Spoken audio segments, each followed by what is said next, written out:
Today's lecture is going to be about earthquakes, and we will, through the course of the lecture, learn how to measure the size of earthquakes.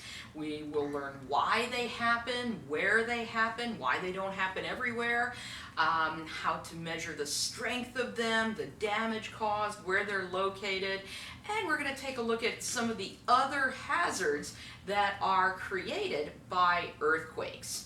So let's first of all start with taking a look at where earthquakes have happened today. Now granted, today is, for me, June 8th, and so it's not always going to be this exact map. But this is the Global Seismic Monitor that's sponsored by a research consortium called IRIS.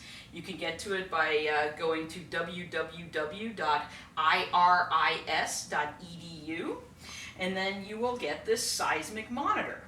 And what this shows is the earthquakes that have happened in the last 2 weeks. So in red are ones that happened in the last 24 hours. In orange are ones that happened yesterday, basically the last 48 hours. The last 2 weeks are shown in yellow, and the bigger the circle, the stronger the earthquake was.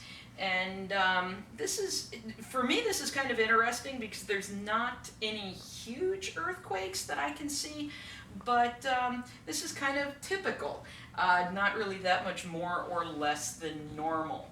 And like I said, if you're ever curious about earthquakes, go to that website and you can see where they've happened in the last 2 weeks. So anyway, one thing I do also want to point out is notice how the earthquakes happen in very specific areas. And let's take a look at why that is.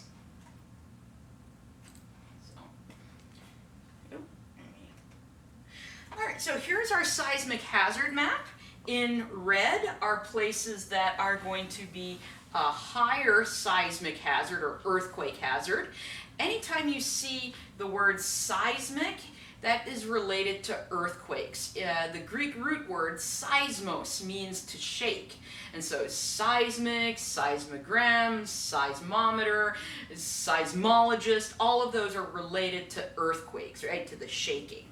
And so in red, we see places that have the highest earthquake hazard, and then it decreases all the way over here to white. And I'm not going to say that an earthquake will never happen in a place that's shaded in white. It's just that the probability, the likelihood of a strong earthquake happening there is much less. And if we look at where our strongest earthquakes tend to occur and where they happen most often, that corresponds with plate boundaries, because the movement of the plates is one of the major things that causes earthquakes. But let's zoom in on the United States, and we can see again the highest hazards in the reds, the lowest hazards in the blues. The west coast of the United States, that's an active plate boundary, so that's where we get the most earthquakes. Up in Alaska, that's also a plate boundary. Hawaii's a little bit different. Hawaii sits in the middle of the Pacific plate, yet we see a high earthquake hazard, and that's because it is an active volcano, and the movement of magma under the ground can also cause earthquakes. And so even though that's not a plate boundary, that you can still have a higher earthquake hazard there. But then we get these locations here, which are in the middle of the North American plate, nowhere near any kind of plate boundary, and yet we have elevated earthquake hazards there. We call those intraplate earthquakes, meaning in the middle of the plate. And why those happen is because while those are not a plate boundary today, at one point in time in the distant past, those were plate boundaries, or at least they were places of active tectonics. And so there are still zones of weakness in the Earth's crust that sometimes, not that frequently, but sometimes have strong earthquakes. All right, so let's take a look at why earthquakes happen. Look at our basic earthquake theory. So earthquakes typically happen along a fault. And a fault is a fracture in rocks along which there is displacement or movement. Okay, so basically you have two rocks and they're cracked in two, and on one side they're moving compared to the other side. That's a fault. Now an earthquake, known as seismic slip, is the sudden release of energy stored in rocks. So you might be sitting there asking, how do these rocks store energy? And it comes down to elastic rebound theory. And this is something that was developed after the 1906 earthquake that hit San Francisco. Geologists really worked on figuring out why earthquakes happen, and they developed this theory at that time. And so elastic rebound theory states that we have a stress on rocks, and stress is a force applied to rocks. And that force applied to the rocks causes strain. And strain is a change in the size and or shape of the rock. And it might be hard to picture this in rocks, but I think everyone knows a nice rubber band here, right? Got a nice rubber band. And this is its normal size and shape, but if I apply a force to it, right, I am changing the size and shape of that rubber band, and now there's some energy stored in there. And that energy can ultimately be released. Heads up. Right? So when I let go of that, it flew, right? Because the energy was being released, and that's what allowed it to move like that. And the same thing happens with rocks. Now, rocks are not going to be as elastic as this rubber band, but when you do have these tectonic plates moving around, when you have forces applied to them, they are going to slowly get deformed. They are going to start storing energy that will ultimately be released as an earthquake. And that's what this diagram's trying to show. Here's our original rocks. There's the fault. Now we have our forces applied to that.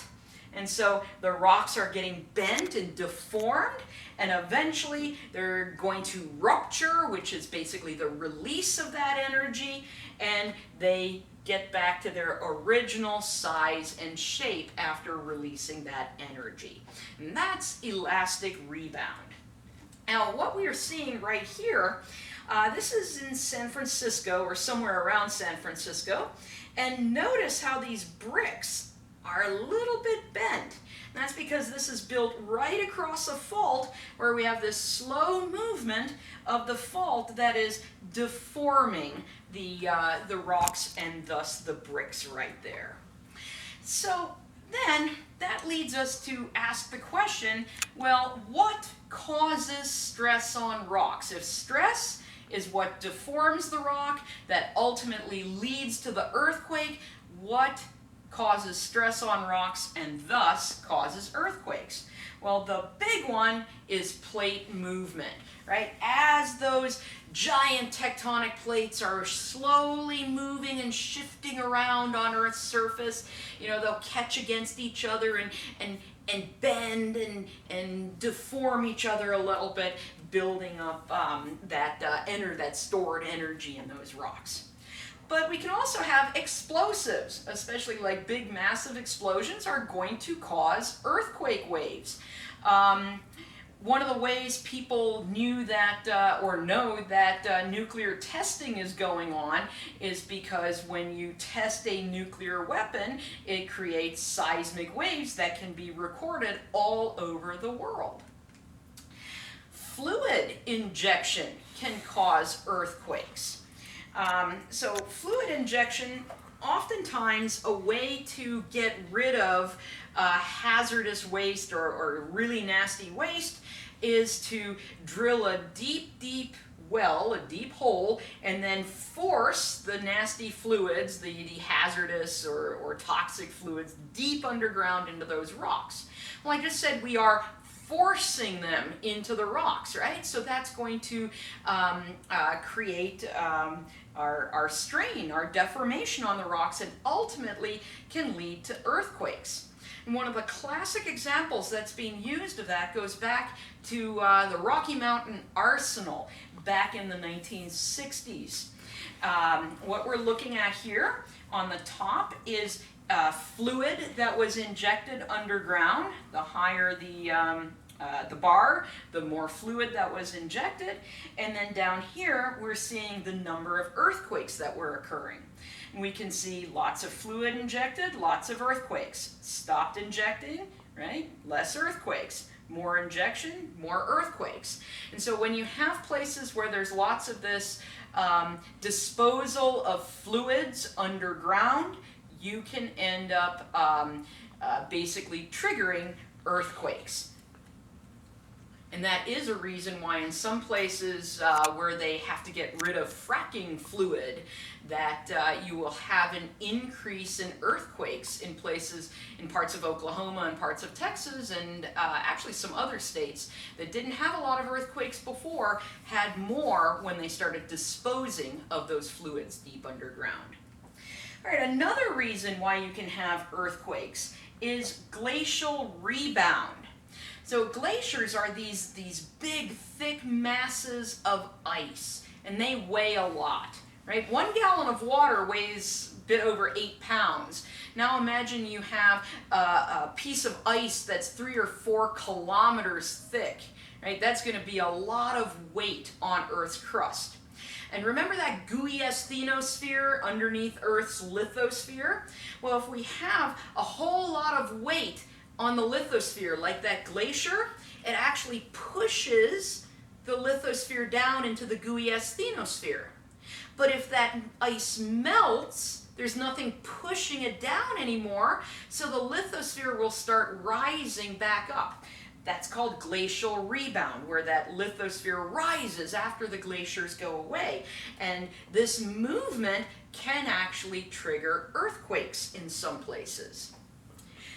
Now, these are things that can, volcanic activity, by the way, also can trigger earthquakes. And there are some other things, but really the most common cause, the common thing that's going to cause earthquakes is the movement of the plates around Earth's surface.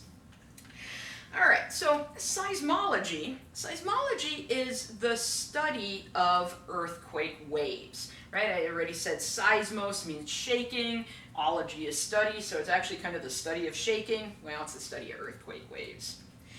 And when we are looking at earthquakes, and an earthquake happens, I said that's this release of energy that was stored in the rocks. Well, the place where the energy is first released in an earthquake, so you can think of it as like the place an earthquake starts, is the focus. And the focus can be anywhere from Earth's surface to around 660 kilometers deep. You don't usually get earthquakes much deeper than that.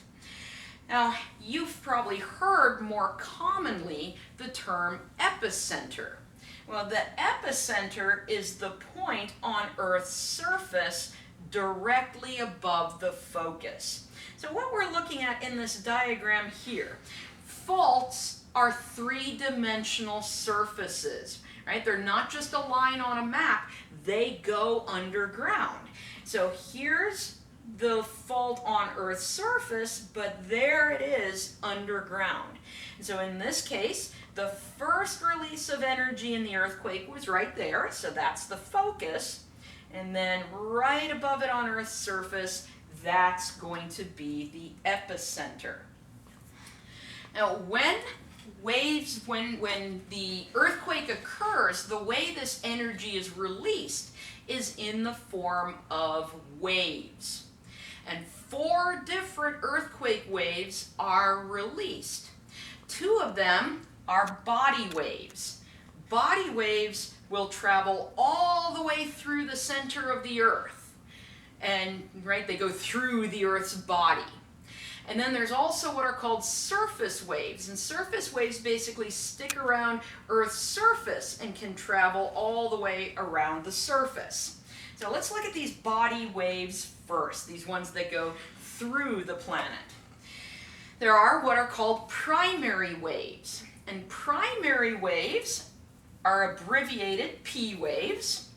And P waves are compressional. They have kind of this push-pull movement to them as they travel through the Earth. These are the fastest earthquake waves. In fact, that's why they're called the primary waves. So if the earthquake happens in one place and you are in another place, and those earthquake waves travel to where you're located, the ones that travel the fastest are going to be the ones you feel first. Primary means first. So they're the first ones that you're going to feel. Now the other body waves that you have are secondary waves. Secondary waves move through Earth a little differently. Instead of that push-pull motion like the primary waves, these have a shear motion. You can think of it kind of as almost an up and down motion. And these secondary waves cannot travel through liquids. So earlier when we were going over Earth's interior, I said the outer core is liquid. And the reason we know it's liquid is those secondary waves can't travel through the outer core. Now in addition to those body waves, we do have the surface ones. And in the surface waves, we have what are called Rayleigh waves. Rayleigh waves have kind of an up and down motion, almost like ocean waves as they move. And then we have the love waves. And love waves, as they move forward, they move side to side. And I can show you this right here. Here's our main types of waves. Here's the body waves. Here's the surface waves. And so here's our P wave. Remember I said it's push-pull? So some places get kind of squeezed together and some places get a little pulled apart. There's our S waves, right? So these are kind of side-to-side motion a bit more. There's our love waves, again, as they move forward, kind of side to side. And there's our Rayleigh waves, which are much more like ocean waves, that kind of up and down movement that you would have. And when these are traveling through the Earth, they do have different velocities, right? I said the P wave is the fastest, so that's the first one you'll feel. Then the secondary wave, the S wave, will arrive. And then these are the slowest. And so those two will be the last ones that will arrive wherever you are feeling that earthquake.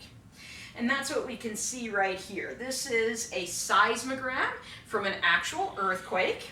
And you can see time down here. So this is the earliest time, and time is passing, going in that way. So here we have the P wave arrives, then the S wave arrives, and then the surface waves arrive. Now the way that we measure an earthquake, and the way we get one of these weird little squiggly line things, right, the seismogram, the way we get that is a seismograph. A seismograph creates that. It measures these earthquake waves. And this is an old-fashioned version of a seismograph, but it does get the point across of how it works. So basically we have this box that's bolted into bedrock, and inside that box we have this rotating drum, this rotating cylinder covered with paper. And I know everyone's seen this because if you watch any kind of Hollywood movies where like either aliens arrive or something bad is about to happen, you see that piece of paper covering a cylinder that's slowly turning, and there's a pen, and right before the bad stuff happens it starts really, really squiggling. That's a seismograph. And so that's in there. Now inside this box we have a pen, right, that's drawing the little squiggly lines. There's a big heavy mass on that, and this is hanging from the top of the box, so it's free hanging. So how does this work? Well, this seismograph makes the seismogram, and it's based off Newton's first law of motion, which is inertia. Remember, in inertia, an object in motion tends to stay at motion, an object at rest tends to stay at rest. This mass in this pen is at rest, so it wants to stay at rest. But when the earthquake comes, the earth moves, right? And this is hanging right here, and this earth is moving underneath it, and so as the earth moves underneath it, the squiggly lines are created. And that's basically how one of these works. Now, of course, Earth is three-dimensional, so it's not as easy as just having this pen sitting here like this. There's actually three of them. One to measure movement this way, one to measure movement this way, and one that's on a spring that measures up and down motion. And of course, today it's not, pen and paper and stuff like that. Today this is all electronically done, but it still is based off Newton's law of motion involving inertia.